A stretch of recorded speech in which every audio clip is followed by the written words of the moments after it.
Hi everyone, I think we're now ready to start. Today, we're really honored to be joined by Mimi Anane, who's a financial expert, who's a financial advisor and the lead of education and advisory unit at Access Pensions. We're super excited to get some nuggets of wisdom on how to plan our finances like a pro and how to really get on the journey of financial independence as women in tech. So I'll hand it over to Mimi to further introduce herself and share her background as she takes over the workshop. Over to you, Mimi. Thanks. Am I speaking to Fiona? Yes. Hey, okay, thanks, Fiona.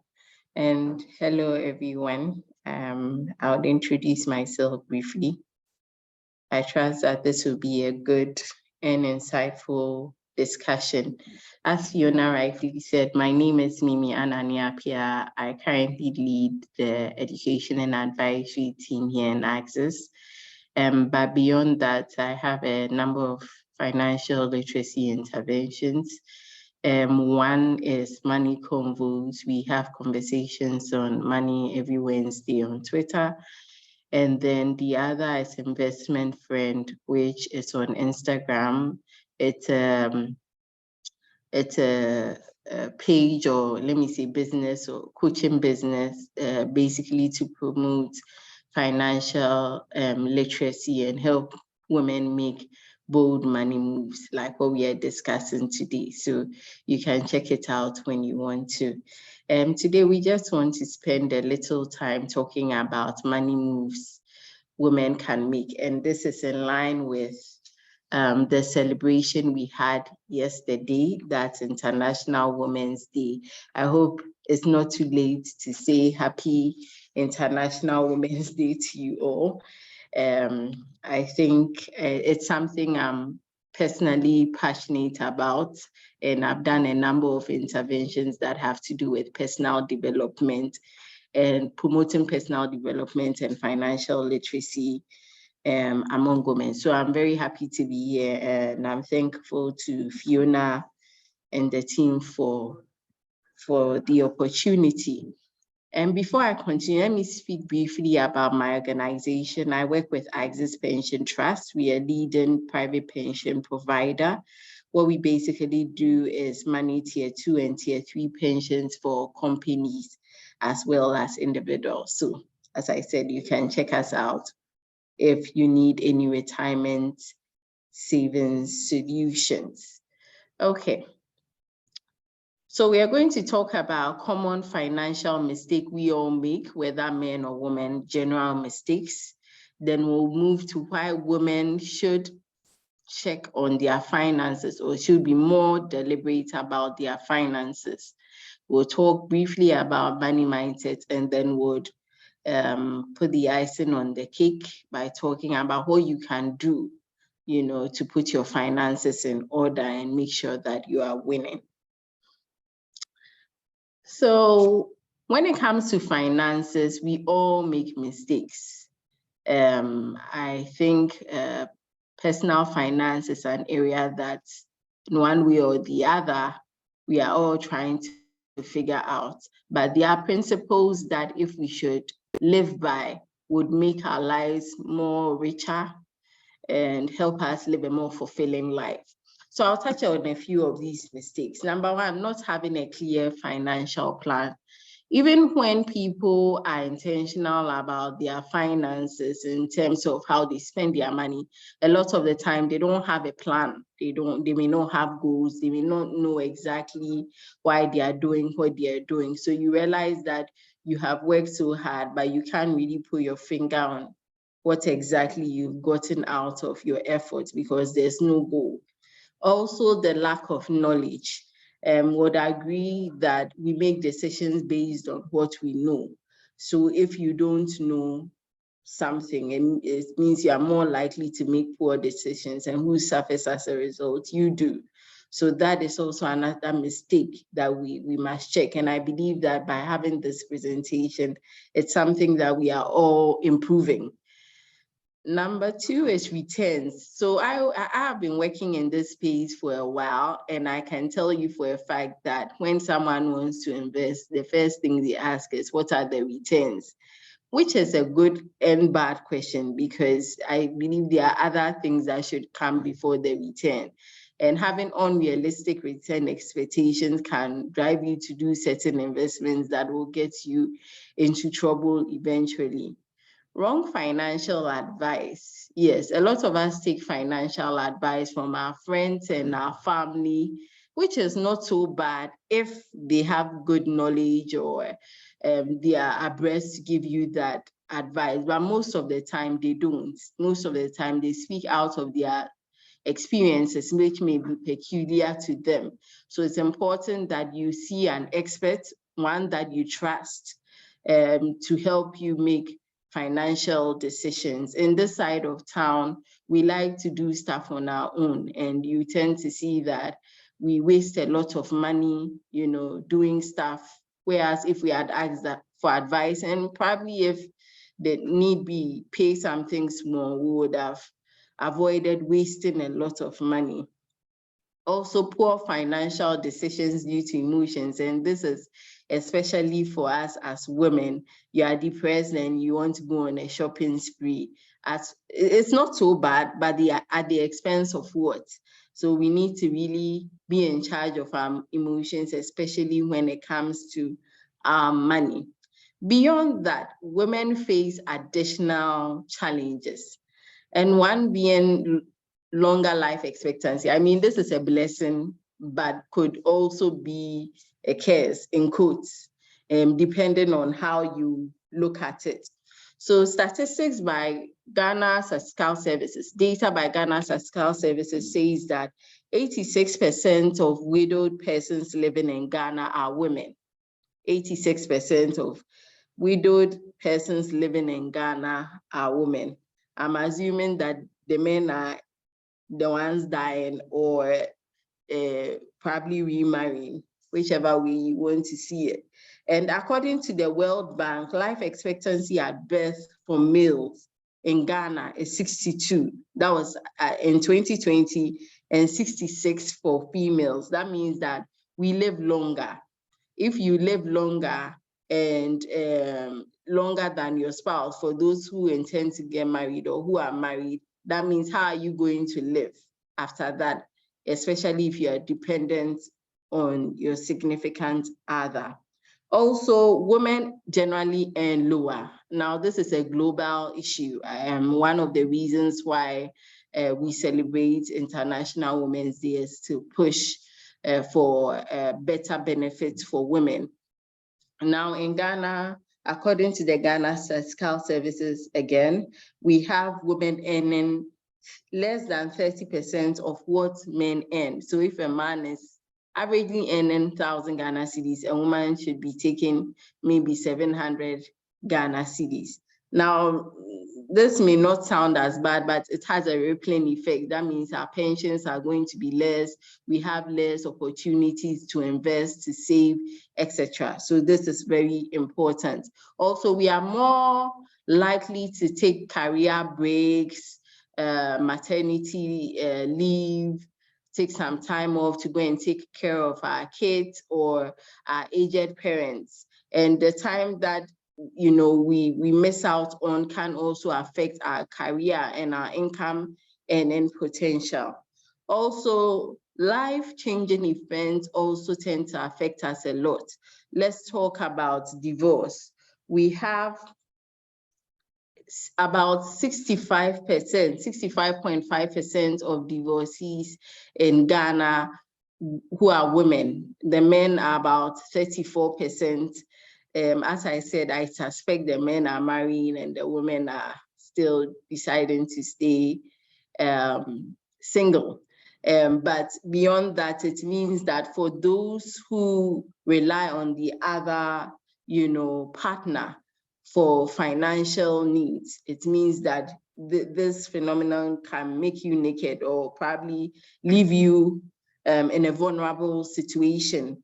Also, I've spoken about widowhood already, which we can already see that women are more vulnerable when it comes to that. Also, we tend to make a lot of decisions when it comes to allocating the money in the home, and we tend to influence the kids a lot because we are the ones who would normally take care of them. Even if the other party is hands-on, we are normally the main caretaker. And because of this, it's important that we have good money skills so that we can be able to pass it on to the next generation. We are also more prone to abuse, emotional abuse, physical abuse, financial abuse. And sometimes when you research further, you find out that the woman is probably totally dependent on the man, and because they are totally dependent, they don't know how to move on and would have to stay in an abusive relationship. So these are all the reasons and more why we as women, that is me and you, have to take our finances more seriously. And of course, who doesn't like a good life? I do. I don't know about you. So I think that is enough reason to take our finances more seriously. Now, to take our finances more seriously, we need to change our mindset. Some of us have all sorts of mindsets. We are looking at for a knight in shining armor who come and sweep us off our feet, buy us, I don't know, what cars do you like? I don't know, buy you a mansion and all that. And that could be a limiting mindset that stands in the way of you and you taking charge of your money and making money moves. I'm not saying that your dreams are not valid. It would be nice if you can get that, Prince, but it's important to take charge. And how do we start? We start with our mindset. There's a quote that says that a change in your financial situation starts with a change in how you think about money. Okay, how do you think about money? How do you feel about money? These are things that can affect how you behave towards money, which influences whether you become wealthy or not. So here are a few tips to help you change your money mindset. Number one, you really need to sit down and assess your beliefs and attitude when it comes to money. For me, I have a lot of money fears. You know, the fear that what if it gets finished? What would I do? So you tend to see that I make a lot of decisions out of fear, which is bad because that means I miss out on certain opportunities. So what is your money belief? What pushes you to take certain moves? Is it healthy? Is it not healthy? Maybe you believe that, you know, you only live once. So every money you get, you're chilling. Receive a salary today and tomorrow, or receive some money from your business today and tomorrow you are in all the restaurants in Accra, tasting, dining and wining and all that, which is not bad, as I said, but it could be at the detriment of your finances. So you need to assess that. Also, improve your knowledge when it comes to personal finance. And I've spoken about why this is important. Now, stay around people with a positive mindset. It will be nice to think that you are your own person, no one influences you, you are strong, but that's not true. You realize that we are a product of the environment we find ourselves. So someone who is in a very positive environment will come out, will probably do positive things, and someone who tends to be in a negative environment will probably do negative things. So if you have bad, if you're constantly making bad money moves, you probably need to check those you're around. Are your friends speaking? They don't need to advise you, but they may be saying certain things that may be influencing you negatively. So have some people with positive mindsets around you. I was very afraid of investing in stocks because, as I told you, I'm very risk averse, and I normally, my financial decisions are led by fear. But because I had a whole tribe of financial people who take risk around me, I started investing in shares. So this is just a practical example of what I'm talking about. We all make money mistakes. Yes, maybe you squandered all that salary. Maybe you are the talk of town. You are always borrowing. Your money is never enough for you. It's fine. Forgive yourself and move on. It's very important that you don't wallow in self-pity, that you tell yourself that, yes, you've made those mistakes, but you can correct it and do better. So forgive yourself and make better decisions. Also, be intentional about creating and maintaining good habits. Creating any habit is tough. Let me be real, it's tough. That's why I added intentional. So this year, maybe you told yourself that I will budget, I'll put things in order. It's not going to be easy, but you need to be intentional about it. And over time, it will become second nature.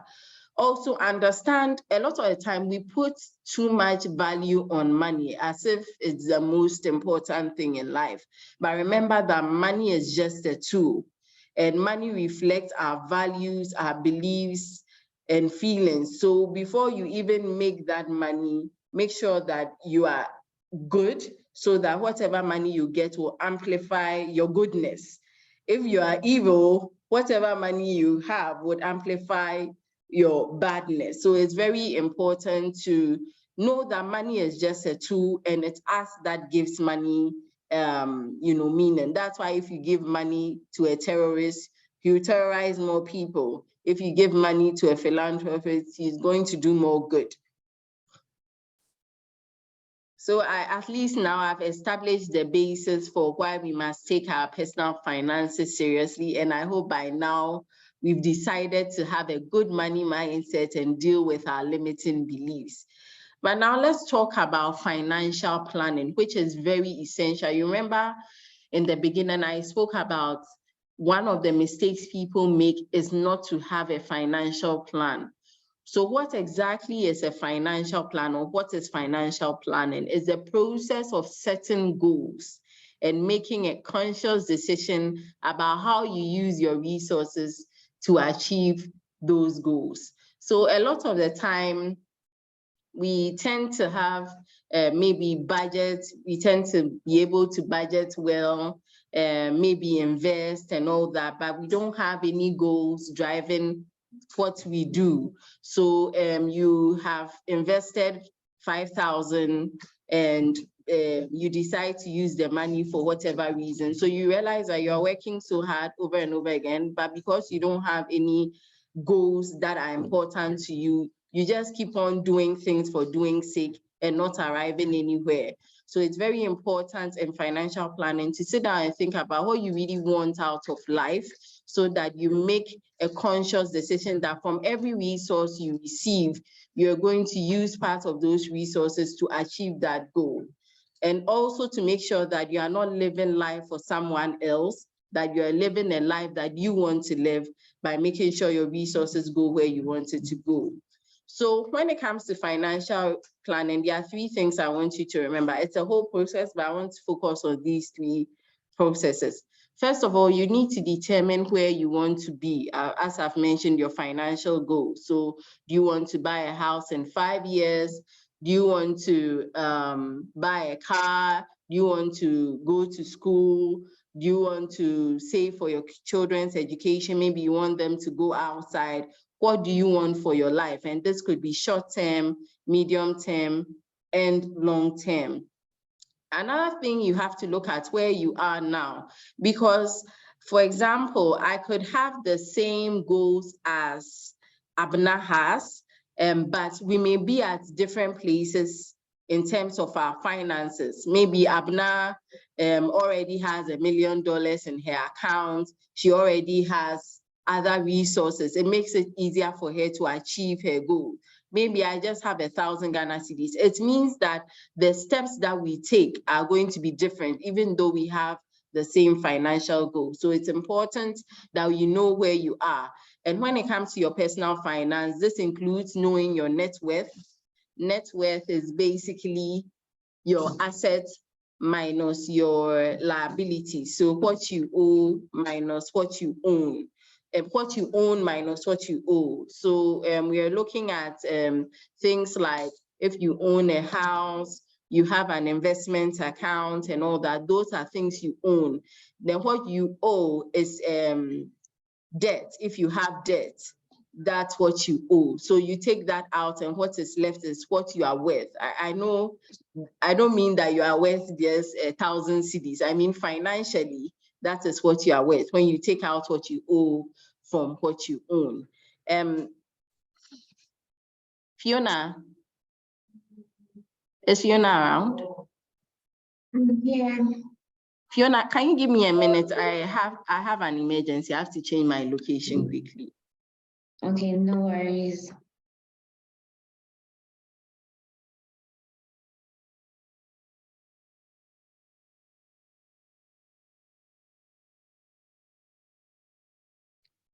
Maybe as we wait on Mimi, we can submit some questions. What do you think so far about financial planning? Are you in line with planning your finances?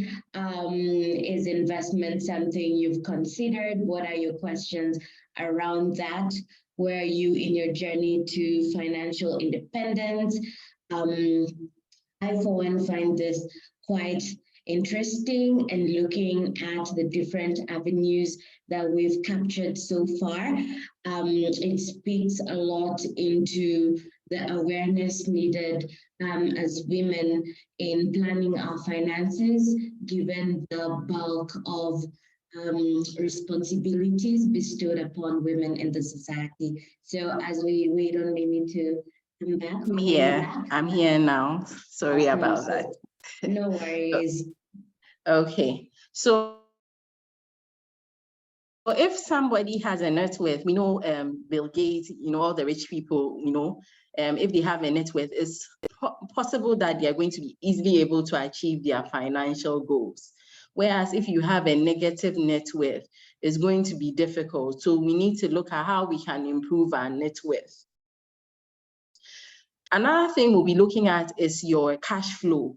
And this is where you hear that what you earn, you should always live within your means. You should make sure you are spending less than you earn. So if the inflows coming in are less than the outflows, then that is a problem. No matter how much you earn, even if you earn $1 million, if you are spending $1.2 million, then that means you are in debt, because you have to be borrowing that 200,000 to be living your life.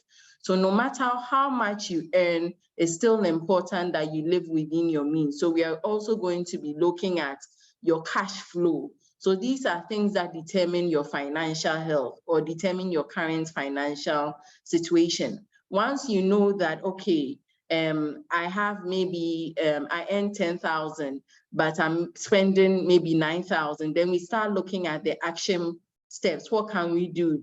Do we need to reduce our expenses? Where do we put the extra money? What do we do to ensure that we are moving from point A to point B? So that is all financial planning is about. But today we are going to be focusing on money moves. So these are moves you can make within your financial plan to make sure that you are winning. So I'm going to be touching on 6 money moves you all should make. So if you don't take anything away, take these 6 things away. I don't know, I'm seeing a question, so let me see. Should you refund all your loans before making an investment? I'll come back to that. Okay. So the first move every woman should make, I'm assuming we are all earning an income, I hope, or we are about to earn an income. So the first move we should all make is budget. Budgeting is very important. I know it may seem annoying, you may not like math, and you may have all the reasons why you shouldn't budget. But if you're going to get your personal finances in order, you cannot afford to skip budgeting. A lot of times when people have challenges with their personal finances, it may be because they are not budgeting well, or they are not budgeting at all, and they are not living within their means. So it's very important that we budget. What is budget? Budgeting is basically creating a plan for your spending. So as I said, you have money coming in. What is that money doing for you? That is budgeting. So to budget effectively, it's important to list all your income. So all your income may not necessarily mean your salary, your profit. Sometimes people may give you gifts, maybe 100 cedis here, some 5,000 here. All that has to be captured. Every money you receive is an income. Once it's an inflow coming in, it is an income, and it needs to be captured so that you make sure that every peso you are earning is going to places you want it to go. Another thing you need to list is all your expenses. And it's very important to know where your money is going. I personally have had the situation where I took money. In fact, I don't like keeping cash, because once I have it in my bag, by the time I realize I'm buying this, I'm doing that, and the money is gone in no time. And so it's very important that you know all your expenses, you track them. You'll be surprised what you spend money on. It could be food. It could be that 80% of your salary is going to food, and you think, oh, why am I always broke? So it's very important that you check this. Number two, make sure that your spending is reflecting your priorities. Some of us spend on things that are not really important to us, and especially if your spending is influenced by peer pressure. So maybe you say you love, I don't know, you love staying fit, keeping fit, but your budget is speaking, I love chilling on Fridays. Okay, so you really need to make sure that whatever you are spending on really reflects what is important to you. That's why it's important to list all your expenses so that you can assess, where is my money going? Is it where I want it to go? As I said, spending less than you earn is non-negotiable. If you skip that, then we are all in trouble. And to do this, you need to know the difference between your needs and wants. Needs are things that you need to survive. I need water, I need food. I needed to move to my house, to my workplace to make money, so I had to buy some fuel. I need those things to survive, to be normal, to maintain a decent, okay lifestyle. Then we have the wants. The wants are like gym membership is a want, because I can decide to walk or exercise at home, and I wouldn't die if I don't go to the gym, right? Friday night, I know, don't touch it, but it's a want. So it's important to know the difference, because you want to make sure that your needs are satisfied before your wants. Because if you satisfy the wants before the needs, remember that the needs are needs. So you would have to find money to satisfy those needs. And that's when you find yourself in trouble. So it's very important that you know the difference between needs and wants. We have this rule of thumb that's quite popular, 50-30-20 principle. It's just a rule of thumb. It's a guide. It could be useful to you, it could not be useful to you, but this is something that you can use to determine how much do I spend on my, sorry, there's a mistake here. So this is the 50% is for your needs, not wants. Please forgive me for this mistake. 30% for your wants, not needs, and then 20% for your savings. That means if you're earning 1,500 cedis is going towards rent, food, water, transportation, those things that you need to survive. You cannot just push away. You need to sleep somewhere. And 30%, that's 300 cedis, goes towards your wants. So the gym membership, the chilling with the girls, the gifts, and all those things go into the 30%. And 20% you save for the future. I'll talk about the different things that you can save towards. Also, it's important that we plan for major expenses. You know, you have kids, you know they are going to go to school, and sometimes we sit down and wait for the expense to come, and then we find ourselves wanting. You know, you want to buy a car, you are tired of walking. In the next 5 years, you want to buy a car. It's important that you start thinking about, how am I able to get this car in the next 5 years? So let's not wait till the need comes. Let's make sure that we are planning. That's why I said financial planning is very important. Another thing too is that we have to boost our income. A lot of the time as financial people, when we are talking, we talk more about the expense side, because that is easier to handle. I can just decide tomorrow that I'm going to be fasting, I'm no longer eating, so that I can save an extra 500 cedis. When it comes to boosting your income, it would normally take a bit of a while, probably having that uncomfortable discussion with your boss, telling him to push up your salary, which may or may not go well, looking for a side hustle or something you can do. There are maybe things that you are doing that you are not monetizing. All that may take a bit of time, and the expenses are easier to cut off. But it's also important that we look at how we can boost our income, because the more income you get with the right habits, the more opportunities that you can take advantage of. Number 8, keeping up with the Joneses. This is a tough one for all of us. We have that one person that when we see on Instagram, or that one person, that one friend that when we see, we feel like we failed in life. And we are all on different journeys. It's important that we don't compare ourselves to each other, because sometimes it makes you make some money decisions that may affect you greatly. Also, beware of lifestyle inflation. Lifestyle inflation is like you're praying about a salary increase, or that your business takes off so that you make a lot of profits, and by the grace of God, now that has come up. But instead of growing your wealth, the next time you see you've changed your car, your Toyota is no longer good enough, so you upgrade to a Benz, which is going to take some more fuel. Your neighborhood no longer smells good, you want somewhere else, and all that. That's lifestyle inflation. So I said we should boost our income, but we want to take advantage of that increase to create wealth, so that for those of us who are tired of working and would like to retire early, that becomes an option. Also, black tax. I know for a lot of young people in Ghana and Africa, we have to deal with black tax because our parents and family members may not have planned for their retirement, and we do not have credit cards and all those, things that would have helped people be able to get money to do certain things. So they tend to fall back on you once you start making some money. But how that can also be at the detriment of your own finances. So how do you deal with that? It's important that you capture it in your budget.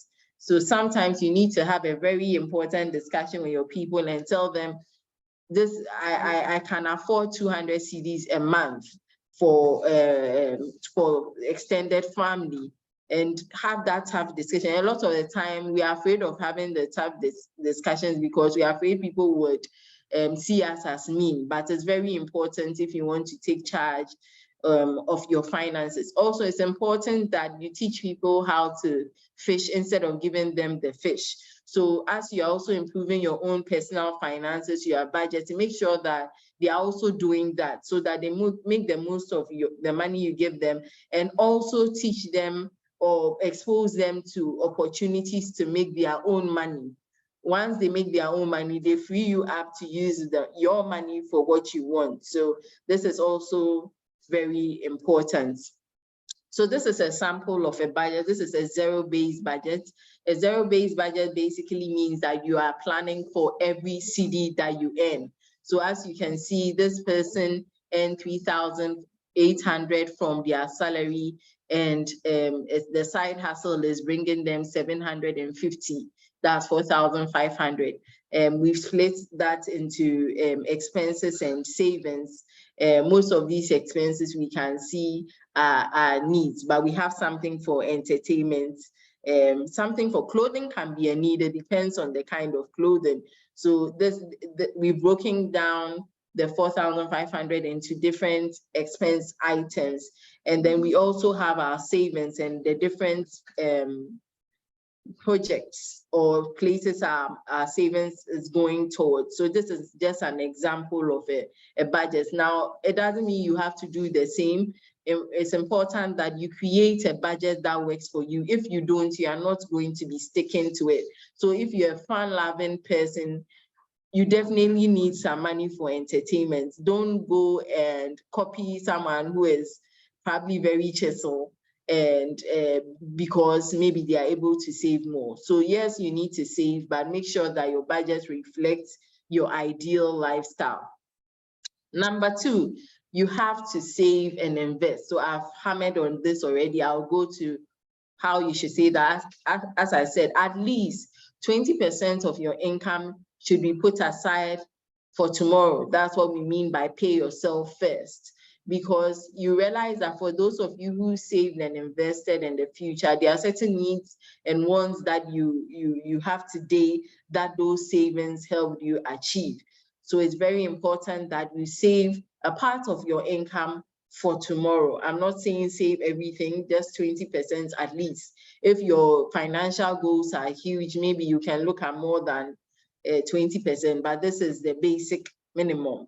It doesn't mean if you are not able to do 20%, don't do anything. Because I know for some of us, we are in a very tight spot. Do what you can do, but at least if you are in the position to save 20%, please do that. It can be very difficult to save, to be honest, because sometimes by the time the income comes, all sorts of needs have popped up. So as much as possible, automate it so you can use a direct debit or a standing order straight from your bank on a specific date to your savings or investment account so that you are not tempted to use that money for something else. A lot of the time, if you say you are going to do it, you end up, maybe you are supposed to save 1,000 cedis, you say, oh, this month, let me do 900. You end up reducing what you said you would do. And then it's important to diversify your investments. If you have been in Ghana for the past few months, you would know that if you had put all your money in bonds before this whole bond exchange thing, debt exchange thing was concluded on just a few weeks ago, you may have been sweating. Your money would have been locked up. So it's very important that you diversify. You don't put all your eggs in one basket. Also, avoid making emotional investment decisions. A lot of us last year made a lot of emotional decisions, withdrawing money we don't need now just because we were afraid that Ghana was going to crash and won't get our money anymore. And sometimes that can be at the detriment of our financial health. So let's be careful some of these decisions we make. And sometimes it helps to talk to people who are knowledgeable, who are also not linked to that particular decision so that they can let you see things from another perspective. Remember your future self, think long term. When investing, it's important that you think long term, don't just think about now.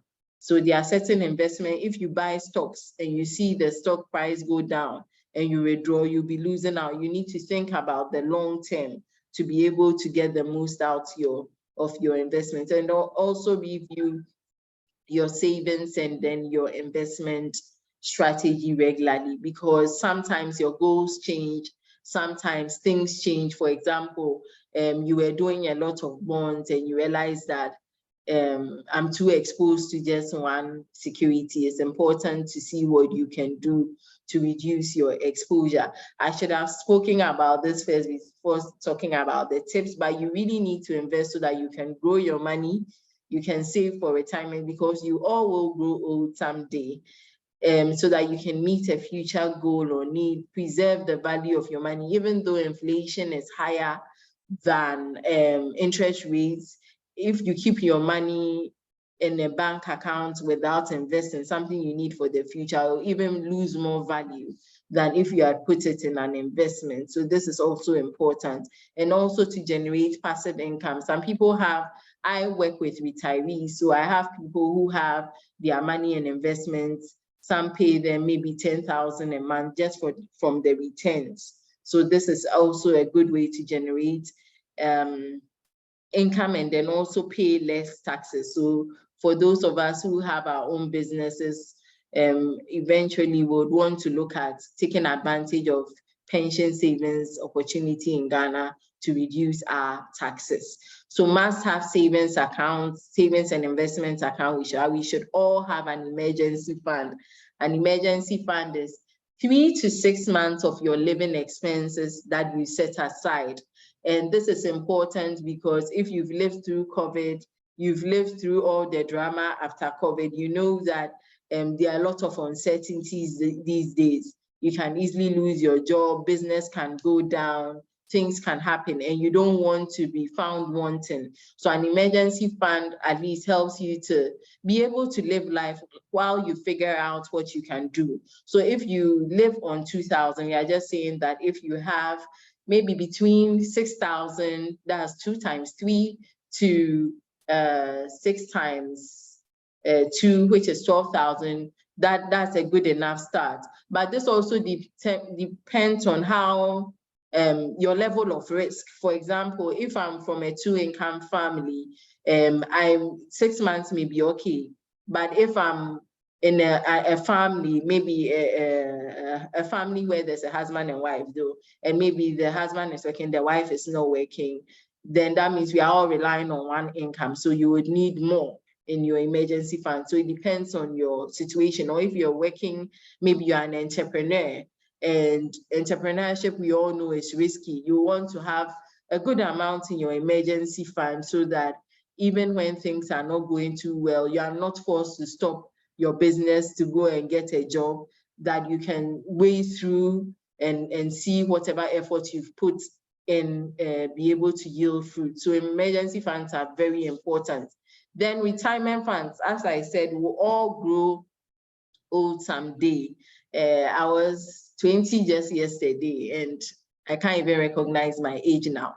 So we'll all grow old someday. And the question is, when you are no longer able to work, how would you survive? You should have put in place a plan when you were active enough, so that during those times you would still be able to enjoy.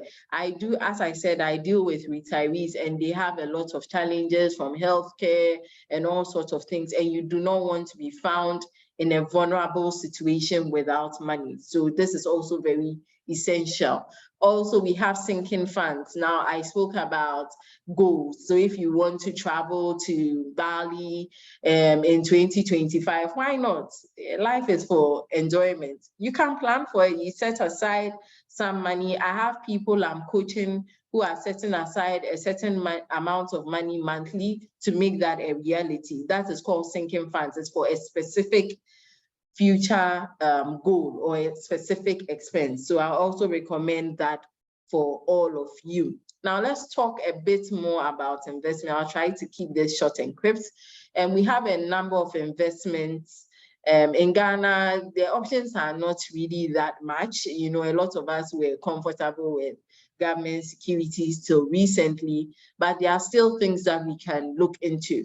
So we have the fixed income securities, we have what we call the money market instruments, treasury bills and notes, we have fixed deposits. So these are normally, treasury bills are normally issued by government. So they need money to pay their workers and do all sorts of things, and working capital. So they would normally borrow from us at a certain rate, and then we also benefit from that. Okay, then we have fixed deposits. For that one is issued by the bank.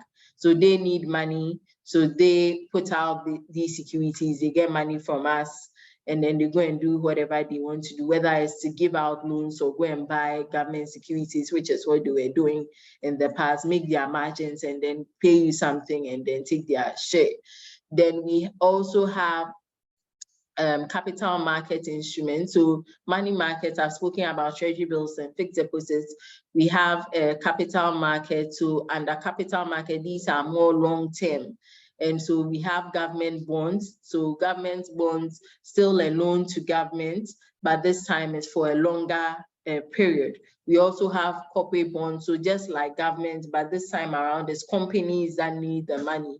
And so they come onto the market, issue bonds, get money to do whatever, and then give you a return as promised. And then we have collective investment schemes. So not everybody can afford so much to go and do maybe a particular investment. Collective investments like mutual funds, unit trusts, give people the opportunity to be able to save as little as 20 cedis at every goal to be able to build wealth.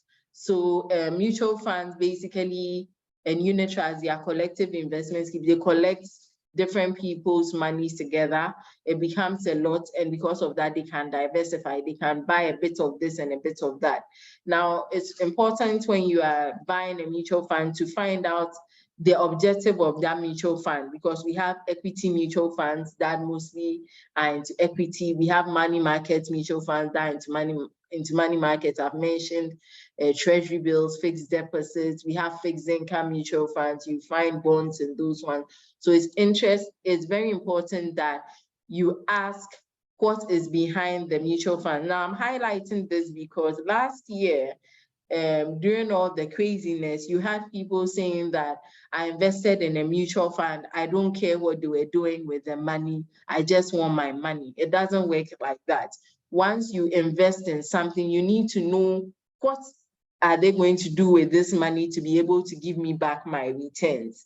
And then also tier 2 and tier 3 use unitization. That is also like a collective investment. So 10 cedis from here, 20 cedis from here, 30 cedis from here, we get 1 million cedis, we diversify.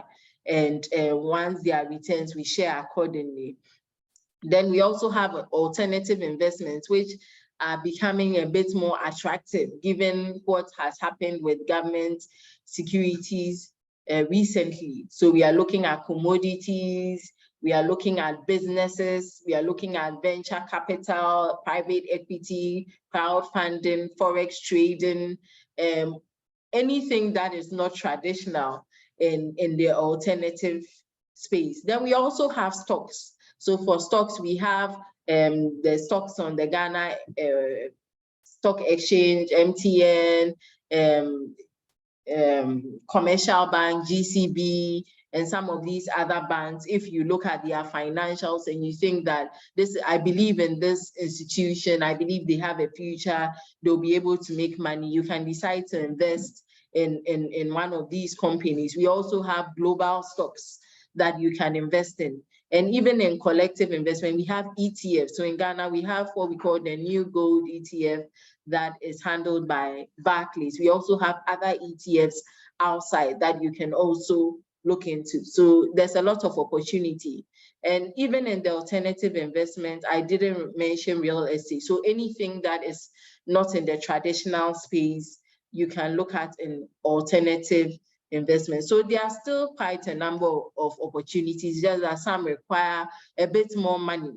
So you can look into these spaces and see where you can start investing your money if all you were doing is T-bills. If you've not invested, there are a lot of opportunities that you can look into, but it's always important that before you choose the right investment, you know, number one, your time horizon, what stage in the life cycle are you? So for example, someone who is a retiree may not want to do stocks. They may not have the time to be able to stomach the volatility or the ups and downs in the prices of stock prices. But for you, that's a young person that may not have too many responsibilities and probably has a stable income, you may have the stomach for that.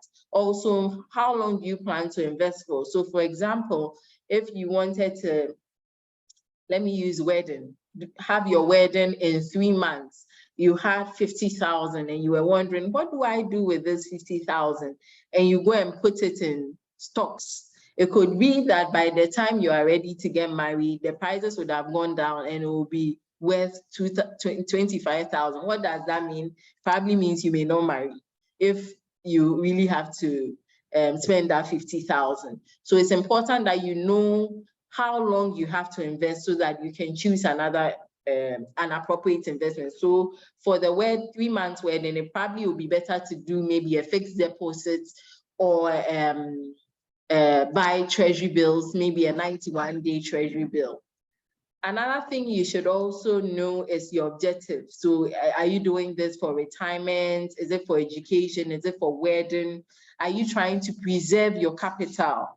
Are you trying to accumulate assets? So all these things, when you tell a financial advisor or planner, would help you to know the opportunities available. That is why I said you need to be talking to financial advisors, or at least have one good one as a friend, so that you can bounce these things of them and not use your wedding in 3 months to buy stocks. Number 3, your risk profile. As I said, some of us do not have the capacity to take risk. We love risk, but you may not have enough money. You may have so much responsibility that you don't have the space to take that kind of risk. Not because you don't love it, but your life right now does not allow you to take that kind of risk. Then we have risk tolerance. There are those who, when they hear their 1 cedi, they brought in 1,000 cedis and now they check their balance and it's 999. They can collapse immediately. It means that you are very risk averse. And as much as you would like your money to grow like those who can take risk, it's important that either 2 things, you stay away from stocks or more risky investments, or you put money that you think you don't mind losing at all in those places. Maybe someone gave you 5,000, you don't really care what happens with that 5,000, you put it there. So you can do that. Then there's risk required. So sometimes you have very little money. You have 10 years to accumulate maybe 10 million for your retirement, but you don't have a lot of resources. It may require that you take more risk, because if you are conservative, you may not be able to achieve that goal. So these are some of the things that you can look at before investing. And here I touch on risk, which for me is very important, especially in these days. Let's understand that once you invest, you are accepting a certain level of risk. That is why you receive return as payment for the risk that you are taking. So risk is a probability that your investment may not meet expectation. You were expecting that you invested in bonds, you were expecting that in 2023, when it matures, I have my money. Guess what? Your bonds have now been exchanged and will be paid later, unlike what you were expecting. Unless, of course, you didn't exchange it, then that's another situation. So there's the potential that you lose part of all of your principal. There's a potential that you would have higher. So we have a risk that is good. Maybe you were expecting 10%, you got 20%. That's good risk, but it's still risk. So higher or lower returns than expected. Delay in payment of your principal or interest. So you gave money to a friend and they are delaying in paying you. That friend is risky. So we have different types of risk. I won't go into it. I've listed them here so you can look into it. We have credit risk, interest rate risk, foreign exchange rates. If you are investing in a foreign currency, you are in Ghana, you are earning in cedis, but you are investing in the US stock market, you are prone to foreign exchange risk. You need to know that. Liquidity risk, that when you need the money, you can't have access to it. Inflation risk, that the returns you are earning is not enough to deal with inflation. The inflation rates are higher than your returns. Country risk, like Ghana, just by virtue of the fact that you are here, the risk that you are exposed to, or just by virtue that you are investing in Ghana, the risk that you are exposed to. But let's remember that the higher the risk, the higher the potential returns. Emphasis on potential returns. And return is the profit or loss that you make on an investment. So you can have negative returns. And your returns could come from 2 things. It could come from, for example, if you buy maybe MTN shares at, let me just use 10 cedis, and now the shares are 20 cedis. It means that you've made 10 cedis on each MTN share. Beyond that, you could also be paid dividends. So that is also another form of income. But what I'm leaving with you today is that there is no investment, emphasis on no investment, that does not come with some level of risk. So it's important that we know the potential risk so that we can know what to do with that information. Beyond that, there are other investment concepts you should know. Time value of money. This helps you to determine whether you should spend money today or wait till tomorrow. So there were those who were saying last year that if you had money for a project, it's important to do that project now because the value of the money was going over time. And even if you put it in an investment, the returns would not have been enough to preserve that value. So if you had all the money for the project, just do that project. So that's an example of time value of money. You are looking at the opportunity cost of money today and also the effect of inflation on that money. So that is why if you have money today, you don't just leave it in your bank account. You need to invest it. You need to make that money work for you so that you can deal with inflation, and also make sure that it's the best. You are not wasting that opportunity, because that money could have been used for, you could have been making money from that money by putting it into something. Also, compound interest. Now, this is very important because some of us invest and at the end of the year, we go and collect all and we spend it. But compound interest is a very important principle that can help us to grow wealth. So this is earning on your earnings. So you put 100 cedis, there's 10 cedis on it, you keep on rolling over and over again, and then it becomes a lot of money. So when you see 100 cedis a month in 10 years at an interest rate of 8%, and it's just 18,000 Ghana cedis, but in 40 years, it's 349,000 Ghana cedis. I know you talk about inflation. I'm just talking about compound interest for now. We can add that bit later.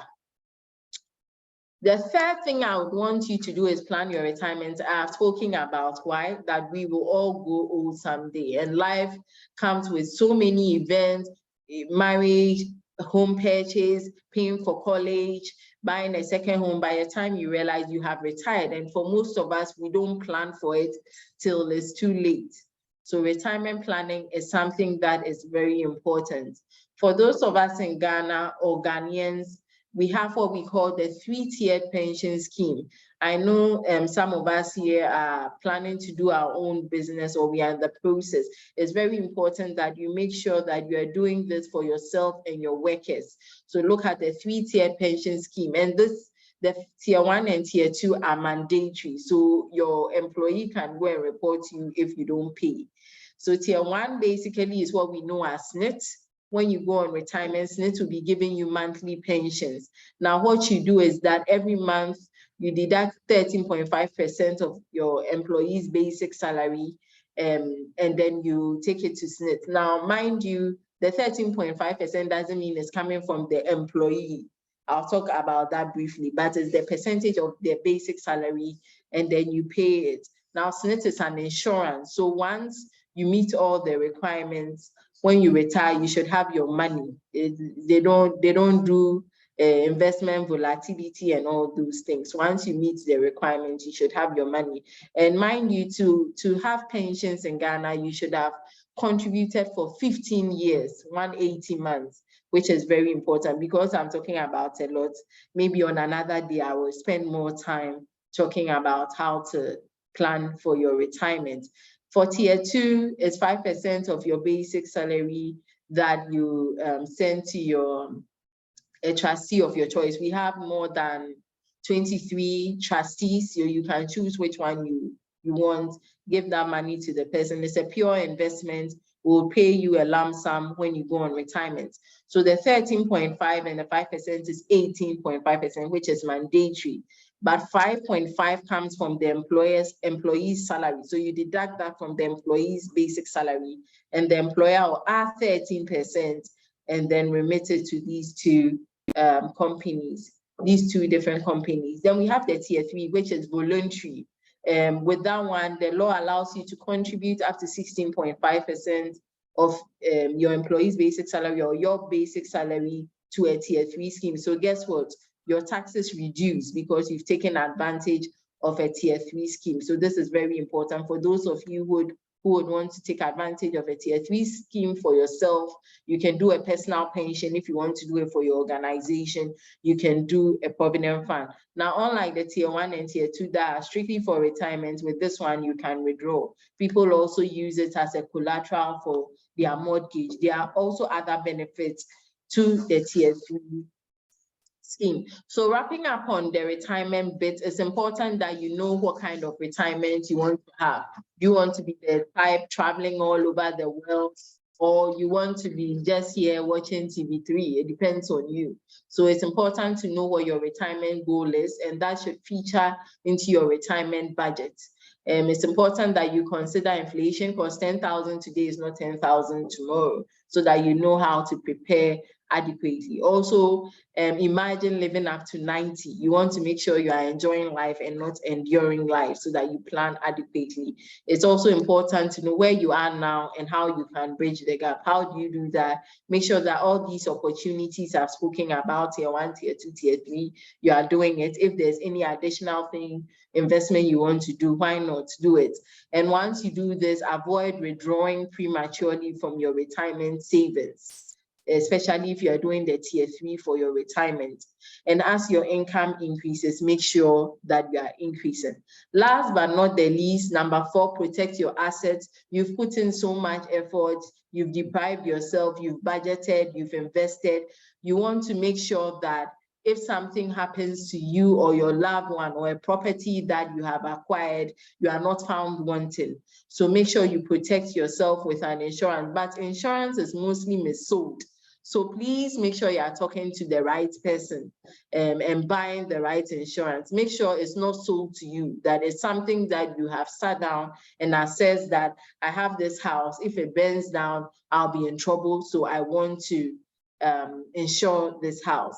First, see the need, and then you buy an insurance. Number 5, you want to also manage your debt. Now, someone asks, do I pay my debt before I invest? It depends. Some of us have very high interest debts that if we do not get rid of, can cause problems. So if you're one of those, you want to clear high interest debts. But I believe in investing and then also paying your debts, especially if it's not one that will cripple you. You can do that at the same time. So by the time you've cleared the debt, you've also built something, you know. So, and then let's also be careful about the kind of debt that we take. Avoid bad debt. Bad debt is debt for consumables. So those IOUs you take for Friday nights, and these loans you take to buy something that it's a consumable. It doesn't bring you value. Maybe some clothes or some car to impress somebody, or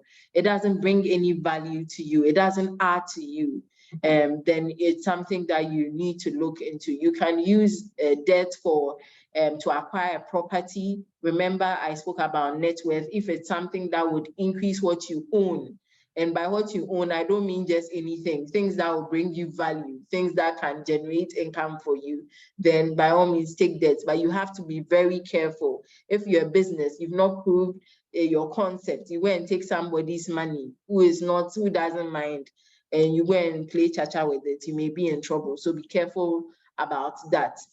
But make sure that it's debt that you can afford to pay. Even if it's good debt and you cannot afford to pay, it's going to leave you in a very tight financial situation. Don't take it. And then, as I said, quickly pay off high debt. Finally, we all want to be on this earth forever. At least we've seen some people go, and one day we'll also go. It's not a case, it's just the situation. And so it's important that we plan our estate so that if you are in heaven, you don't see your children boxing each other over something that you thought, you know, they were nice people, so they would understand and share. So let's make sure that you write that will. If it's a trust you are interested in, put in place those plans so that you don't leave a bad situation when you leave this earth. I'll end with this quote: you can start slow, you can start small, but you have to start now. Thank you so much for the opportunity once again. If there are any questions, I'll answer them. Hi, Mimi. Thank you so much for this session. It was quite insightful. I think my notebook is literally full with all the gems you've dropped today. We have quite a few questions from the audience. So one of the questions, I'll circle back to this one that you'd mentioned earlier. Should one refund all the student loans before making an investment? Maybe Okay, so as I touched on, it depends. If it's a high interest loan, and which is even going to be higher than whatever returns you get on that investment, maybe it makes sense to just pay it off. But if it's not a high interest loan, you can do the two. You can just keep on paying it and then also be investing. I can look at the questions. Okay. Okay, so I'll look at the questions I can see. I can see, how do you control the tendency to spend more when you earn more? Any tips on how to manage when you receive a salary raise? Oh, okay, I was quite good at this till recently when I had kids. So what I do, or what I used to do then was, this is my belief, so I'm just sharing it. It may or may not apply to you. So I believe in tithing and first fruit. So what I used to do was, if maybe today I was receiving 5,000 and tomorrow I'm receiving 10,000, I pray that's my testimony, by the way. The extra 5,000, I would, in the first month, give it all out, like give it all out. By the time the second month comes, I would have set up a direct debit on that 5,000, quickly planned where it should go. So by the time the second month comes, my direct debit would have swallowed up that 5,000. It would have gone into whatever account it has to go into, and I'll be left with 5,000. So it's as if that's what I was earning, you know. So that is how I was dealing with extra money that comes in. So if you think it works for you, you can also look into what you can do. And he says, is cutting coat according to your size not applicable here? That's what I mentioned. Okay, so now you have more salary, so you can chill more. Well, it depends. If the reason why I was doing that is I have a lot of goals. I have things I need to achieve. So I had to put in more effort. But if you think that you have nothing really to achieve and you just want to spend all now and still live within your means, then if that works for you, fine. But as I said, in life, there are certain things that you just have to do. Having an emergency fund because there are uncertainties in life, retirement fund because we'll all retire someday. So even if you don't have goals, these are certain things that you would have to do. So you can't just eat all your eggs. So make sure that you are putting aside something for tomorrow. And remember, a salary increases the opportunity to achieve your goals faster. How do you handle financial demands from family, which can be impromptu? As I said, maybe having that discussion with family that I don't have the money. Me, I know how to do it well, but I think it's not everyone who knows how to do it. I'll tell you, I don't have the money. Some of us too, we are looking rich, driving a big car, shining all over the place. So maybe everyone thinks you have money when you don't have money. So when you say you don't have money, no one believes you. So you have to also manage how you present yourself. Not saying that don't dress nice and do all that, but don't present yourself as something you are not, so that you don't have trouble dealing with demands people have because they think you have the money. How do you handle, okay, I've dealt with that. Savings should be at least 20% of income. Should the 20% be spread across emergency fund? Yes, it can be spread across your emergency fund, retirement fund, sinking fund. But as I said, depending on your goals, you may have to do more, depending on your goals. Sometimes also where you are in life. What I realized from doing my budgets is I didn't have all the money to meet all those goals, but I have those goals written down. So anytime I get extra money from maybe a bonus, amen, or some side hustle or something, I know where to put that money. It's income coming in. And even though I could have done the 50, 30, 20 with that, because my salary is my main income and I've done 50, 30, 20 with that and I'm okay, most of that money will go towards my other goals. So it depends on what works for you. I've just given a framework, but it depends on what works for you. Credit union will fall under what investment type? It depends on what security that they are issuing, but if it's, I can think about fixed deposits that they take money from you and use it to give loans to other people and give you some kind of like a fixed return of a sort. So sort of like a fixed deposit. Is real estate part of alternative investment? Yes, it is. I didn't see anything on blockchain, Bitcoins. They are all in alternatives. They are all in alternatives. That's why I said, if anything, it's not traditional, it's an alternative. And these are things you can take advantage of if you have the heart to. I have some small money in Bitcoin. I haven't checked that thing since. If you have the heart to, you can decide to do some of that. But it's not for everybody. That's why I said, know yourself. Your friend may be doing Bitcoin, but you go and do some, and the next time you are in the hospital for certain reasons. Can your slide be shared with us? I'll try and PDF it and share it with you. Are there any financial advisors who are happy to support women interested in? Of course, I mean, I'm happy to support you. So you can follow Access Pensions. You can also follow Investment Friend. Like I said, it's a platform. You can check Instagram, investment_friend. We are into women, financial literacy for women. So if you think you want something targeted towards women, you can also check that. But Access also has a lot of blogs, content, and the rest. And of course, you can disturb my phone, my official line during office hours, and I'll do well to answer you. Thank you for all the good feedback. I hope I've been able to answer all the questions. Yeah, I think the questions were answered to a T, and I think, you know, just as you said, you can start slow, you can start small, but you have to start now. And so, do you have any? There's someone in the audience who's requesting for your office contact details. Okay. Is that something you're able to share? Yes, I don't have a problem. So you can share it on the chat box, or you can also share it with us, and we'll be able to share with the audience alongside the presentation, you know, as a follow-up email. So do you have any closing remarks for this? Yeah, I believe as women, sometimes we are not deliberate and intentional, because a lot of the time we feel like all we need is that one rich boyfriend or husband we can lean on.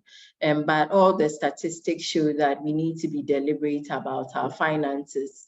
And so even if you're in a comfortable situation now, it even presents a better opportunity to take advantage and, you know, grow your wealth, so that you can even also pass it on to the next generation. I know we have a lot of entrepreneurs here, and it would have been nice if you had some kind of a buffer.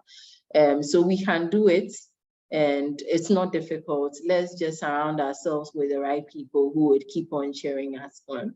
And in the next 10 years, next 20 years, I hope I'll be seeing a lot of rich auntie, because I'll be one too. Thank you for the opportunity. Thank you as well, Mimi. Thank you to everyone who took the time to join us today. I hope you've been able to gain some wisdom and enlightenment on how to better plan your finances like a pro. I've been your host for the day, Fiona. Have a great evening. Thanks again, Mimi. You're welcome. Thank you too. Have a wonderful day.